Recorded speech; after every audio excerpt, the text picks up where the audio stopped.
Hello there, my loves. It's been a little while, hasn't it? But I'm back with a special birthday book haul. I know I may look like a young man in his early 20s, but in fact I'm 44 now.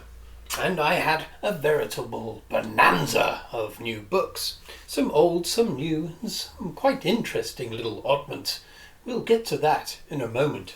But first, we have our satanic candle. We have a splendid drink here. And today it's a winter spiced porter. Greenwich. From M&S, no less. This is from Vanessa, my partner. Will be wife next year. There we are. Right, let's crack it open. She knows what I like. Oh yeah. There we are. Oh, I can smell it already.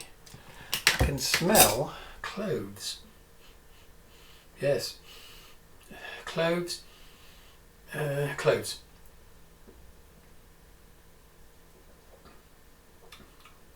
Oh. Oh. Delicious. Okay, right, let's crack on.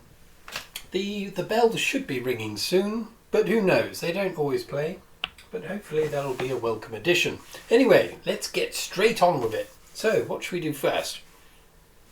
Okay, seeing as we started with the spiced porter, let's go for what Vanessa got me for my birthday, and it's a great big stack of books. Right, I'm just going to show you the girth of it, if you will. Okay, we've got a number of books here. Okay, so a shout out here to Peter from the Sci-Fi Shed.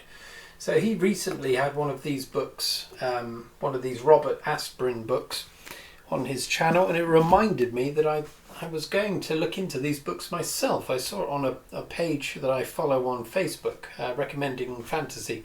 This is humorous fantasy. So I'm currently writing my own at the moment, actually. A bit of humorous fantasy. Wait a minute, I'm missing a book here. Where the devil? There it is.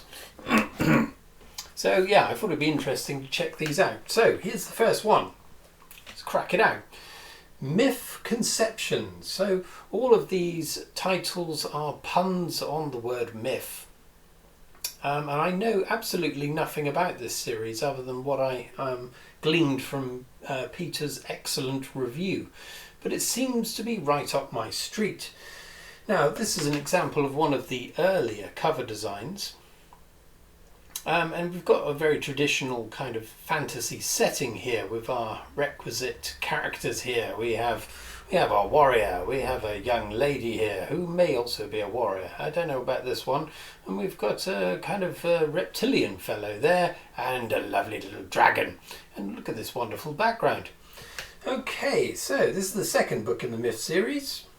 I've got the first one down here as well, but a new version of it. So I thought I'd show you the older ones first.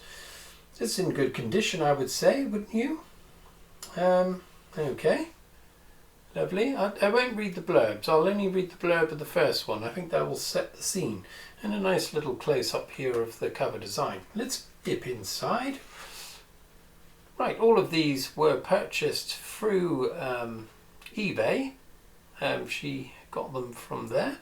So we've got various prices here. £1.50, £1, down to 50p.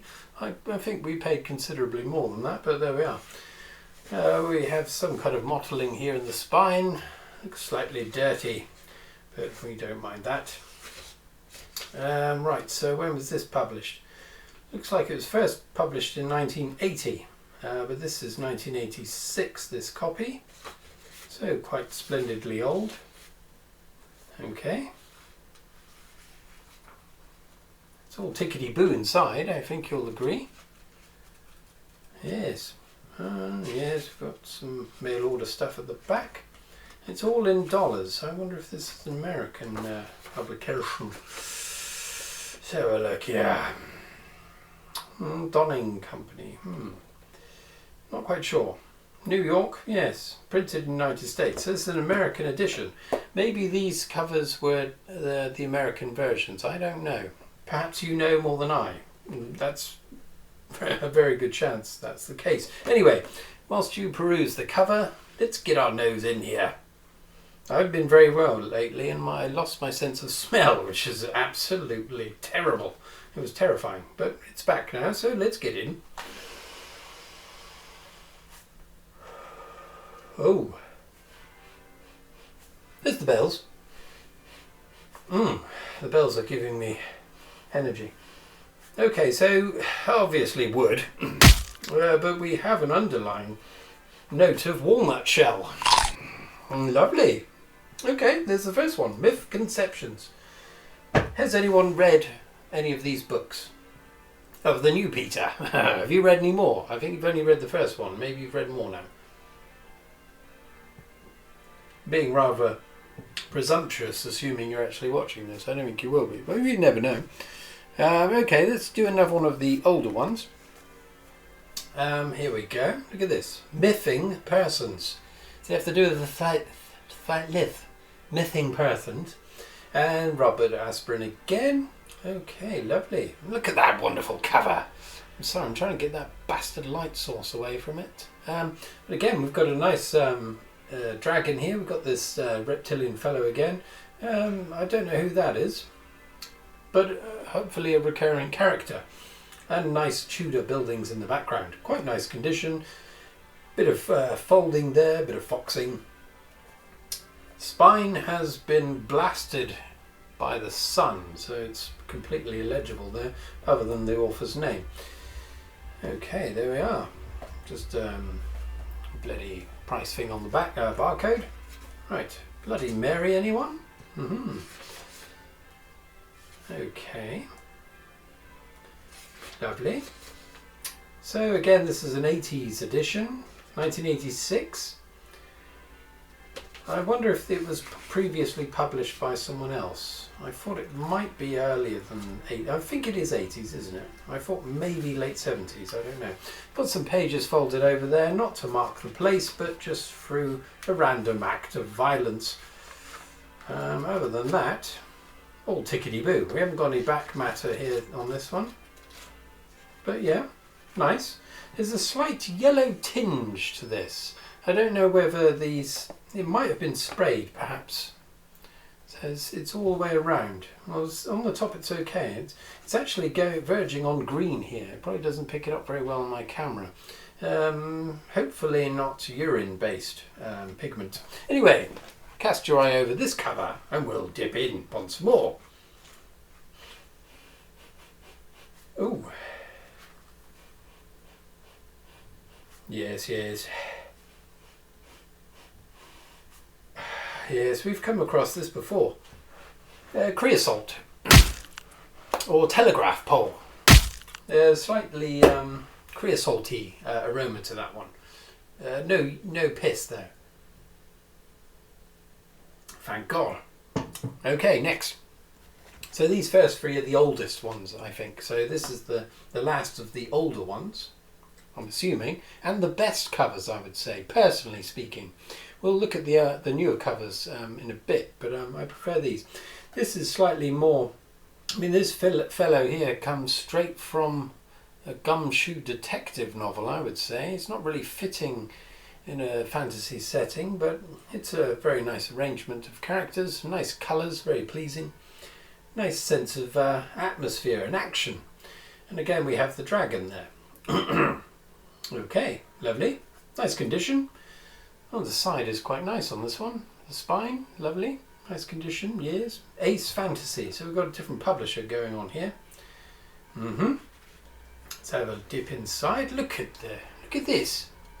Look at the aging on this back of the front cover here. What's all that about? Looks like old parchment. Okay, yes. Peace books. Okay, 1988 for this one. So again, back in the 80s. Nice condition for a book from the 80s, don't you think? It's getting on for 40 years old. Splendid condition inside. I mean, I would hasten... I don't know. I don't think it's been read. I think it's... the spine is fully intact. No creasing whatsoever. Interesting. Again, yeah, so it's an American one. So it's another American... Yeah, printed in America. think maybe all three of these are Ace books. Yes, Ace. That's probably Ace as well, I suppose. Anyway, cast your eye over the cover. Let me know what you think of these. Let me know which ones you prefer, actually. There's going to be two distinctive styles on offer. Oh, this one's different. Oh, is this? Oh, bloody hell. Yes. Soap. Bar of soap. And of course wood. But yeah, that's quite strange. I might be smelling my hair because I've just washed it. But no, I think it's soap. Okay, let's crack out the more recent ones. When I say more recent, perhaps they're just the UK print. I don't know. There's not going to be any particular order to this. I'm just going to knock them out as they come. This one here is the very first book in the series, but it's rendered in this new style. It's an absolutely wonderful image, I think you'll agree. Look at that. Everything, barring the kitchen sink, has been thrown into this one. Now, if we look at the back here, illustration is by Fangorn. I don't know who that is, but I would say, this is my personal take on it, I don't know whether this is true or not, but I think he's trying to emulate the style of Josh Kirby, so famously illustrated for the Terry Pratchett books. Now, later on, of course, Terry Pratchett books became so popular that it would make sense for the publisher to try to emulate the style to attract new viewers. That's what I'm thinking. I don't know. Anyway, UK $3.99, so this is pretty early. So 80s, I would say, or early 90s. Let's have a look. Late 80s, so 89. So this one is a British publication, printing, 1989. Okay, so that could explain the difference in illustration approach. The UK and the American versions. I don't know anything about Robert Asprin. Well, there we are. There's a little bit about the author there. Let's read it. Robert Asprin lives in Ann Arbor, Michigan. He claims he has been a fencing coach, a Mongol warlord, a Klingon, a cost accountant, and a deep space mercenary. He's a liar, by all accounts. His first novel, The Cold Cash War, was released in 1977. The Myth-Adventure books, his first sally into the field of sword and sorcery, has become to devotees of the genre what gunpowder was to warfare, a new and exciting way of getting the point across, but totally unreliable and impractical. Robert Asprin, with his wife Lynn Abbey, is also the editor of the best-selling Thieves' World TM anthology series. Okay, I think I've seen that, perusing books. I've never heard of it previously. So anyway, I'll read the blurb just of this first one, just so we know what we're dealing with, perhaps. Okay, so I'll try and get rid of this shining. This is the first book in a series which is very big news in the US of A that only very clever and witty people will really appreciate if they are very sophisticated over there, which we know thousands of you here will really tune into. You might not appreciate the fact that a magician's apprentice, only halfway through his indentures, a purple-tongued demon, a universe populated by devils, imps, dragons and unicorns, is the basis of a hilariously funny non-stop switchback of magic, mayhem and myth-adventure. That's where the clever, witty, discerning readers come in, but we assure you it is. Okay. Now, I love the work of Terry Pratchett. There's another chap, what's it called? Martin... What's on there? Martin Scott. So his Fraxus books, I used to like reading them. Never heard of this, but along the same lines, but this one evidently more witty, perhaps. But you can't outwit Terry Pratchett, in my opinion. But there we are. Maybe he's given it a damn good try. Anyway, check out that cover. Let's get in. Ah, yes. I can tell this is a UK publication already. I'm lying, of course. Okay, well, that's disappointing. Splinter of wood. Not brilliant, but wood nonetheless. Now, the only thing I would say, just as a brief aside, and we've got loads of books to get through here, I'm sorry, I'm taking ages, but I absolutely loved the Terry Pratchett books, but I didn't like the fact that it was constantly referencing our own world in a very clever way, obviously. I mean, there's a lot to be said for that. He was using fantasy as a way to shed light on our own society in the present day, which was interesting and clever, but I prefer fantasy that's rooted within its own world, and the references that might light upon our own experience of reality should be incidental rather than expressly delivered, if you know what I mean. The more I'm referenced, the more I'm reminded of our own reality, the less I'm interested. I just want pure escapism. And so perhaps these books are going to be more like that. I don't know. That isn't a shot at Terry Pratchett, by the way, because I absolutely love his work. And I've got loads of his books hidden away in my bookcase. Anyway, let's get on with it. This one's called Mything Persons. Okay, right. Again, we have the similar style here. It's got a kind of carnivalesque appearance, slightly more Halloween inspired perhaps, with a nighttime city in the background. Lovely, very nice. And we've got the moon there, lovely. This is by Legend. Fangorn again, and yes, definitely Kirby-esque. £3.50 in the UK. This could be earlier in the 80s. Let's have a look. Let's confirm our suspicions. Ooh, fuck you. 1991, right, completely. So it's cheaper than the last one.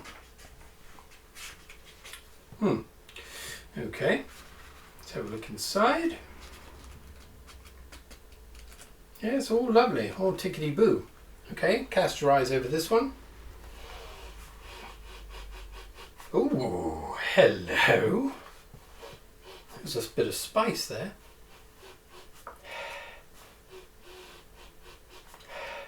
I think I'm smelling my breath. Okay, well it's wood, but with a tiny bit of spiced porter, which is evidently from my gob.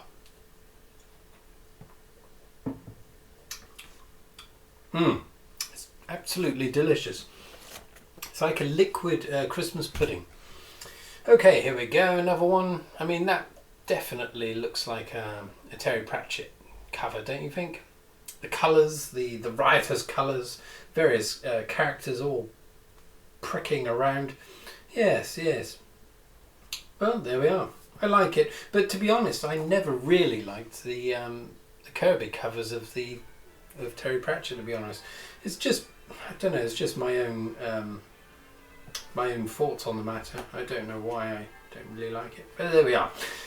Absolutely excellent condition. So this one's Little Mythmaker, 1991. Okay, so these ones seem to all be harking from the early 90s. Okay, we've got some staining there. Hopefully not fecal. Otherwise, absolutely fine. Check out that cover. Let me know what you think. My goodness.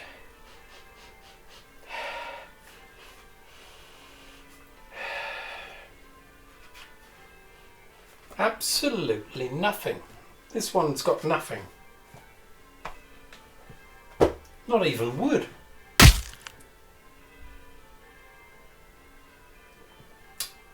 How strange. Okay, we've got 3 more of these, so I'm just going to pop them out as quickly as possible. This one's Hit or Myth. Book 4, so they're all over the place order-wise. I've got this strange chap here. I think it's because I don't really like kind of caricature figures. I prefer them to look more normal. This kind of pseudo comic book style, I don't know. There's just too much going on, but it's still lovely. I mean, must have taken the artist a fair number of hours to realise. I've also got this strange lady here. Okay, bit of staining there, some creasing here, slight folding there, but otherwise okay. Straight into here, it's 1990. Got a quote from Albert Einstein at the beginning there. Aha! Hello, what's this? We have a page folded down, but again I think it's just more accident than a purposeful attempt at marking the page. Other than that, yeah, nothing else, unfortunately. Anyway, cast your eyes over that. Yeah, there's a bit of tittage on the cover there. I think there's always an attempt at alluring the discerning reader with a bit of titty. Ooh.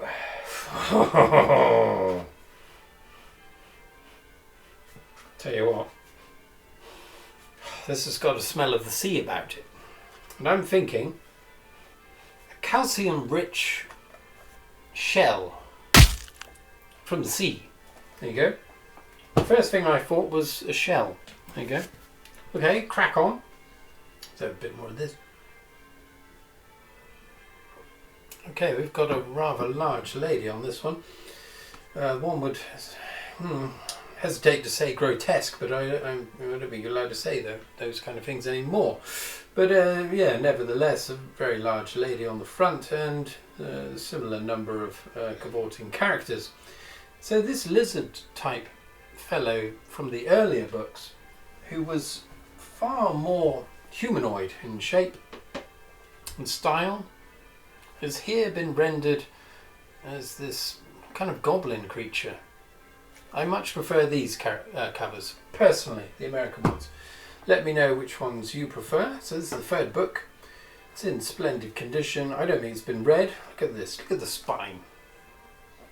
You could eat your dinner off that. Okay, they've got something here. It's been folded over. Bit naughty.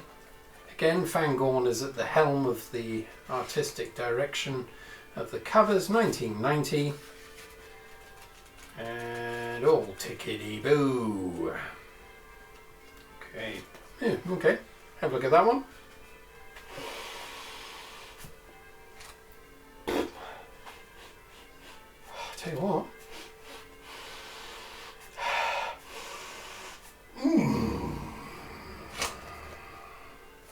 Tiny bit of milk.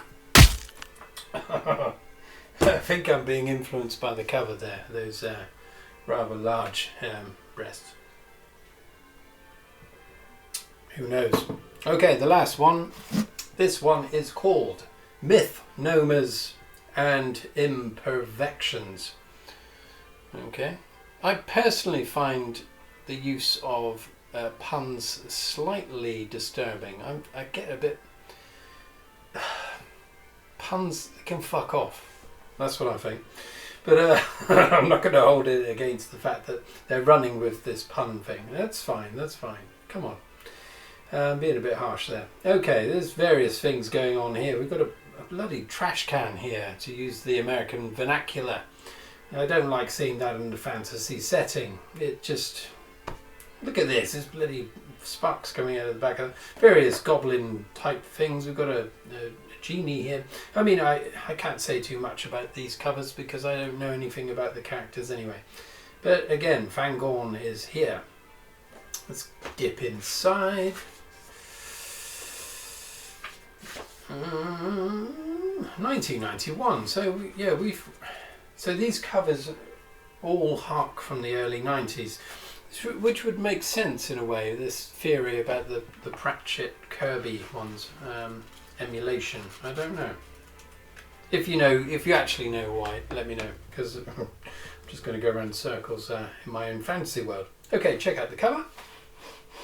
Oh, oh, hello.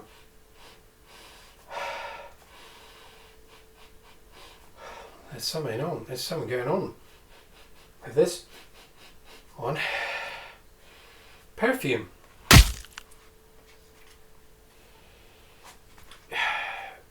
It's perfume, but Also, like if you open an envelope, a brand new envelope, there's a kind of smell that's almost like perfume. I think it's the gum perhaps that's used to seal the envelope. So perfume stroke envelope. Okay, that's those out of the way. Right. What should we do next?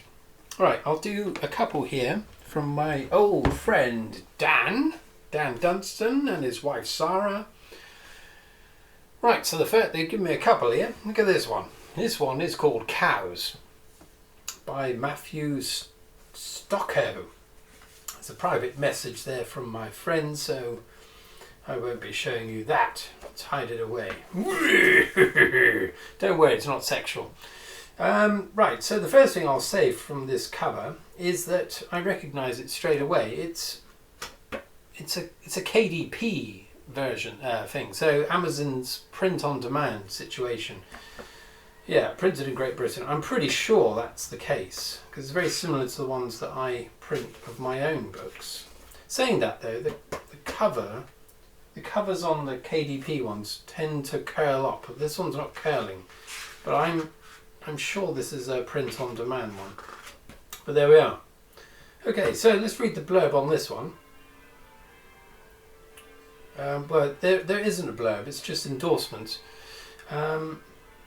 We'll just go for this one. One of the most outrageous, original, insightful books ever written on the subject of alienation and social decay. Cows is a violent, blood-soaked nightmare, a tale of love, self-empowerment and talking cows. My friend Dan knows me all too well. Interesting. Okay, well, check out the cow and I'll sniff this book. Ooh. Bloody hell.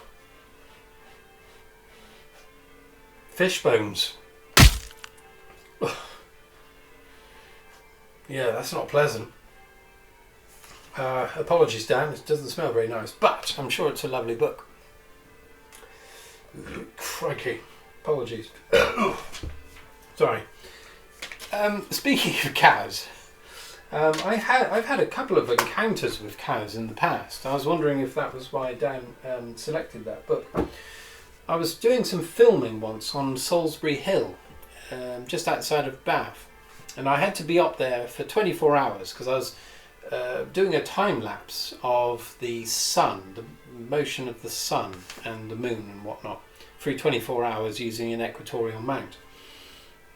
And it wasn't an equatorial mount, but anyway, that's besides the point. I had to stay up there all night, and because the cameras all had to have their batteries changed halfway through, or maybe even 3 different times, I had like 20 grand's worth of equipment up on that lonely hill all by myself. I was supposed to have insured it, but I couldn't afford it, but luckily it all went to plan. Anyway, in the middle of the night, I was up there all on my own, quite spooky, and all of a sudden I was surrounded by cows all around me, and they were just sitting there, just watching me. They were engrossed in what I was doing. I mean, it must have looked quite odd. I had, like, I don't know, 8 cameras with tripods and all kinds of paraphernalia. But there we are. Yes, they were quite pleasant. Okay, next. Okay, this next book suggests that Dan knows me very well indeed. Okay, here we go. Museum Bums. Right. A cheeky look at butts in art by Mark Small and Jack Shoulder. So, yes, Dan seems to think I'm rather enamoured with the posterior, and he'd be right. So anyway, what I'll do is I'll just dip in a bit here. So there's a brand new book. We'll just do various little... We've got to be careful here because I'm not sure if perusing this will trigger some kind of ban or something. But yes, so Bums Through the Ages in an artistic sense. And we've got some Hieronymus Bosch there. Absolutely love his work. Depictions of hell. Here we have a bottom with various flowers protruding from it. And this carving, actually, I've come across it. I might not be able to see that, but that's from a church somewhere, All Saints Church in Hereford. That popped up on Twitter back along. I think it's a very lewd image of a man showing his genitals and posterior. But I think Gillian Anderson of X-Files fame had it on her Twitter page. I am really rambling today. But anyway, there we are. Various tasteful depictions of bottoms. There's some nice manly ones there. There's a couple of young ladies. Yes, okay. We'll get the idea. Look at this. Good Lord. Splendid. Okay. I suppose I better sniff it. Okay.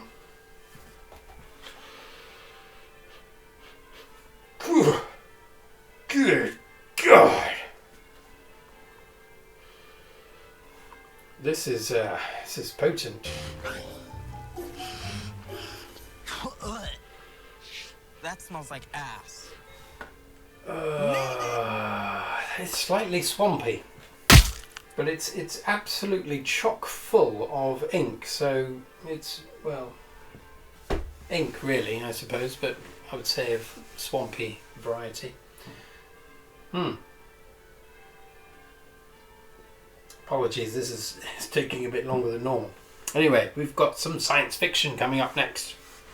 Okay, so these are from my brother, Michael, also known as Mitch. Thank you, Mitch. So here's the first one. These are all second-hand ones, which is, he knows what I like.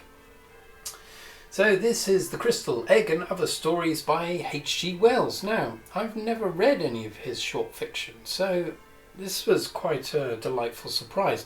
Now, this scuffing down here, I assumed was part of the design, but it's actually just wear and tear, but I think it looks really lovely. Quite in keeping with the general aesthetic of this image, I would say. From another time. Has anyone read any of his short fiction? It'd be quite interesting to dip into it. Okay, complete and unabridged. Okay.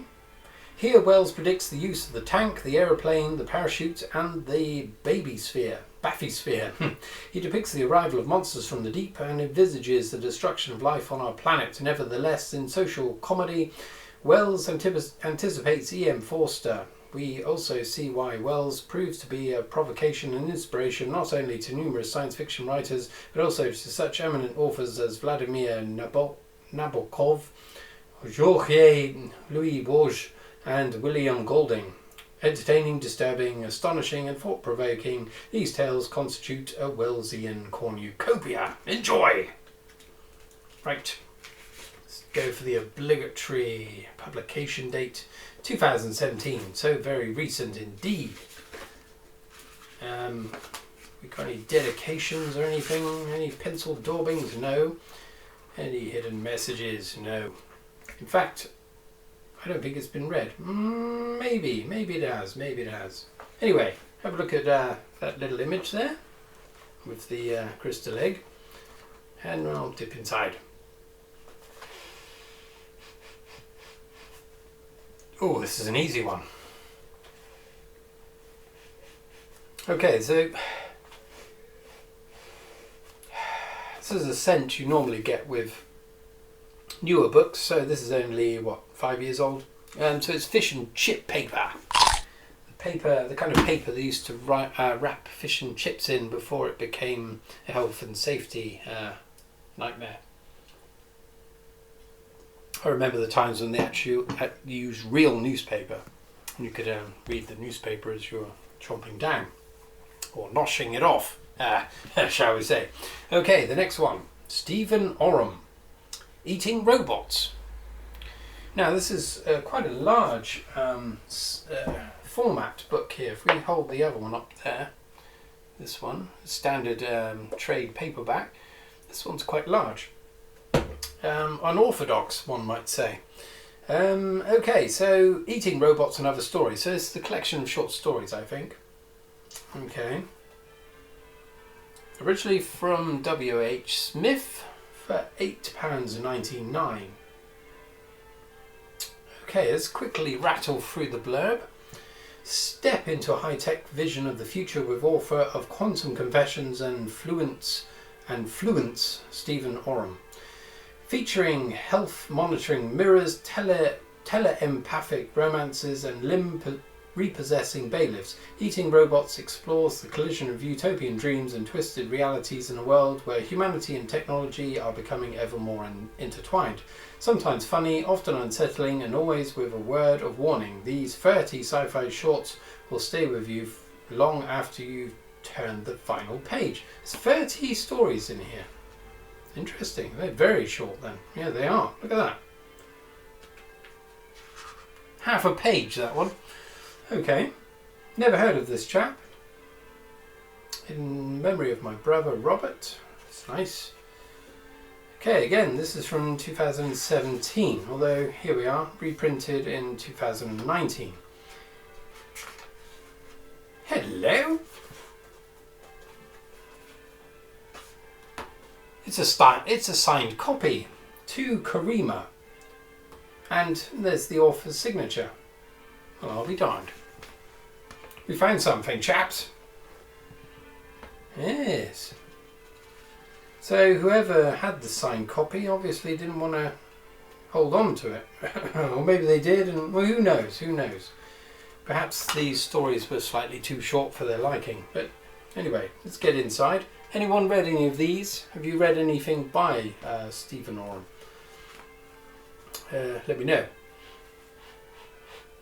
Ooh.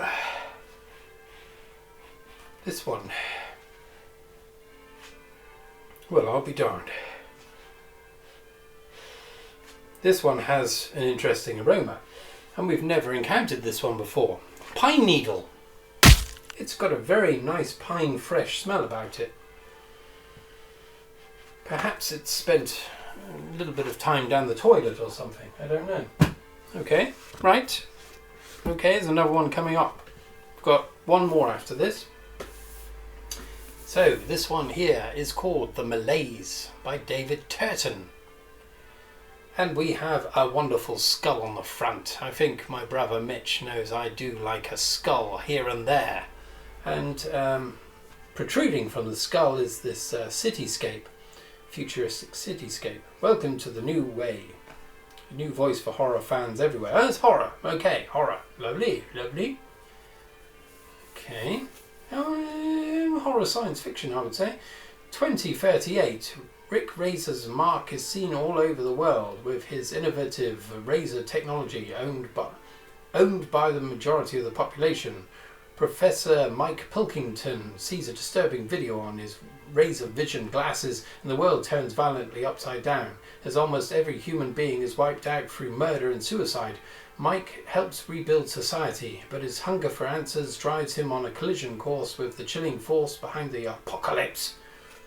So this Razor vision thing is like, what do you call it?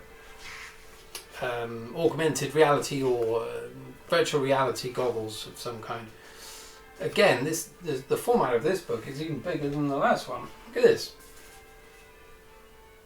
But only marginally. Interesting. So yes, pretty new. Yeah, to 2018. Hello for Vanessa, because sometimes horror is shared with love. My Vanessa does not like horror, so not the same one, obviously. Interesting, interesting. Okay, I like the print. Hello. It's a ticket. Not quite sure for what, but there we are. Sage, what's that? Don't know. Sorry, I'm divulging information here. I'll have to blank that bit out. Okay, right, check out the cover. And let's dip our nose inside.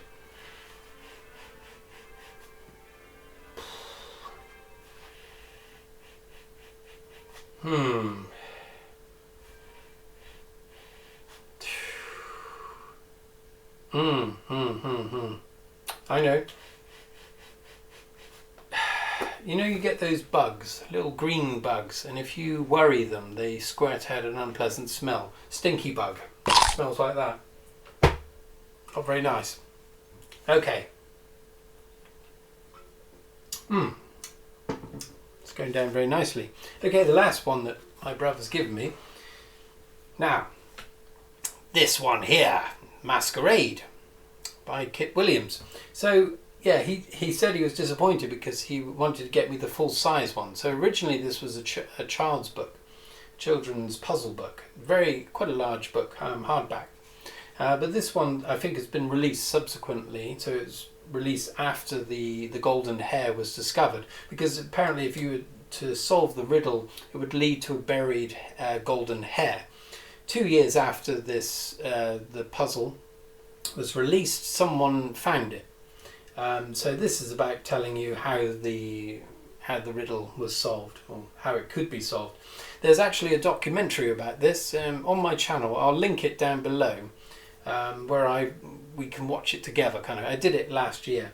It's all about the life of Kit Williams, the illustrator. But anyway, there we are. £1.50. So I think this is quite early anyway. We've got a bit of staining there. Ah, right there. That's the golden hair there. And it was sealed within this kind of wax, or I don't know if it was leather or wax container to keep it safe from water ingress. Interesting. Yeah, so it's first published in 1979. And this one's from 1982. So it's a shrunken down version. There's Kit in action there, creating the hair, I think. Yeah, it's got the hair going. And what follows is the original book with the original illustrations, all absolutely beautiful actually, and all referencing the beauty of the British countryside, specifically that of England, I would say. But each of these illustrations had a puzzle or had some meaning, so to speak. So I think it was to do with, so in this one you've got this hair, and so one of his ears is pointing, so that S, but it's harder than that. So if we get the next one, so in this one I think it's maybe this foot pointing down here, or this foot, something like that. But aren't those wonderful? Look at that. So this is an artist I very much admire, and I went to see him at his studio a few years ago, and I'll show you another book in a minute because I got him to sign it for me. But look at that. My favourite illustration of all of these is this one. Look at this. Young child looking in the window of a delicatessen or something. But it's very clever because you're seeing the reflections of people outside, and you've also got another layer of reflection from this jelly and the inverted typography of the store itself. So yeah, look at that. So this magnifying glass is pointing at the U, but there's various things that could be pointing at whatever. This feather, for example, whatever the fuck it is. So there we are. But yeah, if you're interested at all in his work or the puzzle of this golden hair, then I would suggest watching that documentary. You don't have to watch the version I've put on there because I will be talking in between a couple of times about my own ideas and whatnot. But there's another link to just the original one. But this is the book when I went to see him, I bought this book from him directly. Pebbles from the Brook by Kit Williams. And if we poke our nose inside, look at this. I didn't sniff that one, did I? I'll have to do that in a minute. For John, follow the dipper into the stream. Kit Williams. Cryptic, always cryptic clues from old Kit there. I haven't found the dipper to follow, but there we are. Yeah, these illustrations are slightly more realistic in nature, but again with its distinctive style. I don't know what, I've never read the actual text of this book. I've just marvelled at the illustrations, but here we are. Okay, here we are, there we are.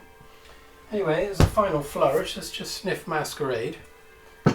And yeah, see what we've got. Oh.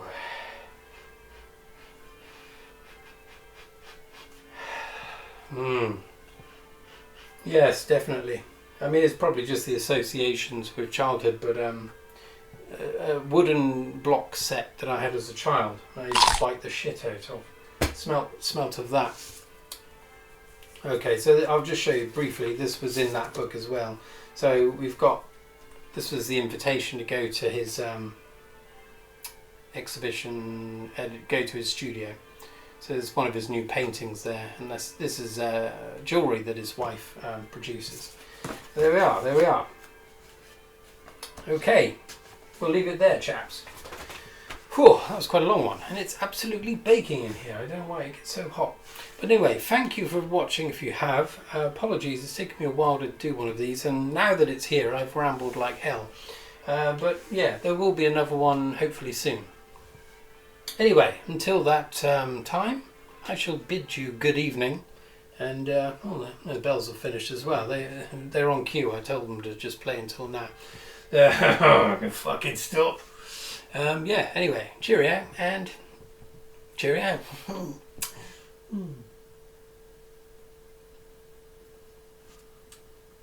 5.5. Suitable for vegans. Thank God for that. Okay, cheerio.